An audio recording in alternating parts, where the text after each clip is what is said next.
Bismillahirrahmanirrahim. Assalamualaikum warahmatullahi wabarakatuh dan selamat pagi Malaysia. Saya Tanis Das. Dan saya Munawar Azmi. Sudah pastinya hari ini merupakan hari yang cukup istimewa yang akan kami sampaikan kepada anda semua keluarga Malaysia untuk kita mengetahui dan kita memahami sebagai sebuah satu keluarga besar, keluarga Malaysia, untuk kita memahami berkenaan dengan sambutan ulang tahun bagi Hari Keputeraan Rasmi ke bawah Duli Yang Maha Mulia Seri Paduka Baginda Yang di-Pertuan Agong Sultan Abdullah Riayatuddin Al-Mustafa Billah Shah. Dan kita akan bawakan segala pengisian mengenai hari yang cukup istimewa ini. Dirgahayu kami di RTM turut merafak sembah dan setinggi-tinggi ucapan tahniah ke bawah Duli Yang Maha Mulia Seri Paduka Baginda Yang di-Pertuan Agong Sultan Abdullah Riayatuddin Al-Mustafa Billah Shah Ibni Almarhum Sultan Haji Ahmad Shah Al-Musta'in Billah. Dan seterusnya kita akan melihat 3 titah yang disampaikan tuanku. Titah yang di-Pertuan Agong bersempena dengan sambutan ulang tahun Hari Keputeraan Rasmi Seri Paduka Baginda. Pengurusan negara dalam era pasca pandemik memerlukan suatu rencana yang bitara, mencakupi pelbagai sektor dan aspek kehidupan bagi menempuh gelora masa hadapan. Kerajaan, beta dan semua pihak tanpa mengira fahaman politik hendaklah berusaha merencana pelan jangka panjang bagi membawa negara kembali ke pesada kejayaan. Rakyat beta turut berperanan dalam mendukung usaha murni kerajaan di samping terus berusaha mendepani sebarang cabaran. Titah pertama. Selain itu, ke bawah Duli Yang Maha Mulia Seri Paduka Baginda Yang di-Pertuan Agong juga turut bertitah perpaduan dan kebersamaan dalam sesebuah masyarakat yang mempunyai pelbagai latar belakang adalah sebenarnya resepi dan kekuatan dalam membentuk aspirasi nasional. Pemulihan dan kebangkitan negara yang diimpikan tidak mungkin akan menjadi realiti jika kita berpecah belah dan gagal untuk mewujudkan lanskap kehidupan yang stabil. Jadi, marilah kita bersama-sama berganding bahu dalam sebuah kesepaduan yang erat ke arah membentuk Malaysia yang gemilang. Dan titah ketiga tuanku, bersama lindungi dan bantu sosioekonomi rakyat. Beta ingin mengajak pemimpin negara dan anggota perkhidmatan awam untuk terus berkhidmat seterus hati dalam menentukan sosioekonomi rakyat beta terus dilindungi dan dibantu demi kelangsungan hidup. Beta turut ingin berpesan kepada rakyat yang beta kasihi untuk berterusan menyokong usaha-usaha dan dasar kerajaan agar program yang digubal dapat dinikmati oleh semua.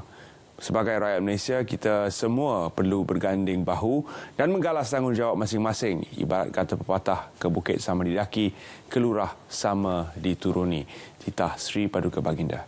Sudah pastinya beberapa acara telah pun disusun atur sempena sambutan ulang tahun Hari Keputeraan Rasmi ke bawah Duli Yang Maha Mulia Seri Paduka Baginda Yang di-Pertuan Agong, bermula dengan majlis bacaan Yasin dan doa selamat yang diadakan pada 2 Jun 2022, diikuti solat Jumaat dan khutbah khas sempena sambutan ulang tahun Hari Keputeraan Rasmi diadakan 3 Jun 2022. Titah diraja yang disampaikan oleh ke bawah Duli Yang Maha Mulia Seri Paduka Baginda Yang di-Pertuan Agong pada malam tadi. Dan pada hari ini ialah istiadat menghadap dan pengurniaan darjah kebesaran, bintang dan pingat persekutuan. Dan pada 9 Jun 2022, lawatan ke bawah Duli Yang Maha Mulia Seri Paduka Baginda Raja Permaisuri Agong ke Taska Genius Perpaduan. Dan sudah pastinya acara utamanya pada 10 Jun 2022 istiadat mengarak Panji-Panji Seri Paduka Baginda Yang di-Pertuan Agong. Dan sebentar nanti kita akan bawakan secara langsung sebahagian daripada pengisian berkaitan sambutan yang telah diatur untuk hari yang bersejarah ini.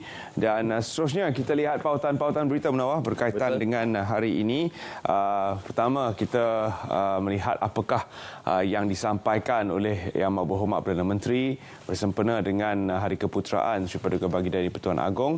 Perdana Menteri Datuk Seri Ismail Sabri Yaakob merafak sembah ucapan dirgahayu tuanku kepada Yang di-Pertuan Agong Sultan Abdullah Riayatuddin Al-Mustafa Billah Shah. Dan beliau berkata seluruh keluarga Malaysia dengan penuh hormat dan takzimnya merafak sembah dan ucapan setinggi-tinggi tahniah kepada Sultan Abdullah sempena sambutan ulang tahun Hari Keputeraan Rasmi Seri Paduka. Patik sekalian juga mendoakan semoga Allah Subhanahu Wa Taala terus menganugerahkan tuanku agar sentiasa dilimpahi hidayahnya, juga beroleh afiah dan penuh kedaulatan, menurut catatan beliau di laman Facebook. Sembah tahniah dan digahayu tuanku. Moga kasih sayang tuanku berpanjangan bersama kami semua rakyat jelata, insya-Allah.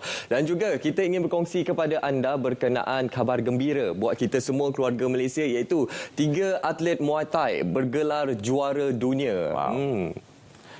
Selepas kadar meraih 1 pingat emas di Sukan Si Hanoi, skuad Muay Thai negara bangkit membuktikan kejagohan sebenar bila membawa pulang 3 emas, 1 perak dan 1 gangsa pada kejohanan dunia 2022 yang melabuhkan tirai di Abu Dhabi, UAE, dan lebih membanggakan pasukan yang disertai 3 atlet kebangsaan dan 5 atlet B kebangsaan turut mencipta sejarah tersendiri apabila 5 daripada mereka mara ke separuh akhir dan 4 ke final. 3 wakil kebangsaan yang beraksi di Sukan C, Muhammad Rifdin Masdur, Nur Amisha Asril Rizal dan Ahmad Nur Iman Alif nyata tidak keletihan walaupun baru beraksi. Tahniah kita ucapkan kepada ketiga-tiga mereka. Ini adalah atlet-atlet muda yang besar sebenarnya potensi mereka. Kalau dibandingkan dengan negara jiran, jumlah bilangan gelanggang Muay Thai di Malaysia memang kurang. Dan kalau kita bandingkan juga dengan apakah potensi anak-anak muda ini, sudah pasti ia setinggi-tinggi langit kerana walaupun kekangan itu ada, mereka tetap dapat membuahkan satu kejayaan yang cemerlang. Tahniah kita ucapkan kepada 3 anak muda ini.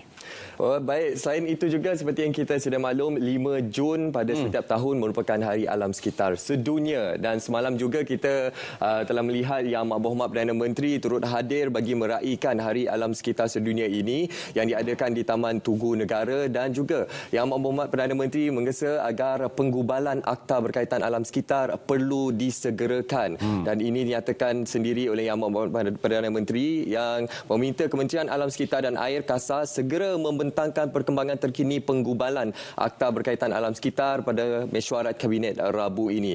Dan juga Malaysia sudah sekian lama membincangkan perihal penggubalan akta berkaitan alam sekitar, namun pihaknya masih lagi belum menerima sebarang maklum balas terperinci berkenaannya. 5 Jun adalah tarikh bersejarah. 50 tahun sebelum ini, Munawar, kita telah pun menubuhkan UNEP, United Nations Environmental Protection Agency, dan ini adalah tarikhnya 5 Jun 1972. Jadi semalam Yang Berhormat Perdana Menteri telah bersama-sama dengan sejumlah bilangan besar penduduk di Kuala Lumpur ni datang ke Taman Tugu untuk menyambut Hari Alam Sekitar Sedunia.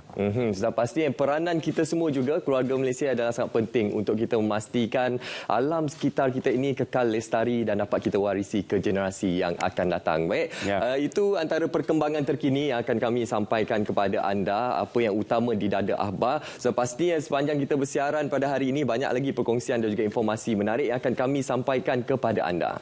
Jangan ke mana-mana, terus setia bersama kami. Kita akan kembali bersama anda sebentar lagi.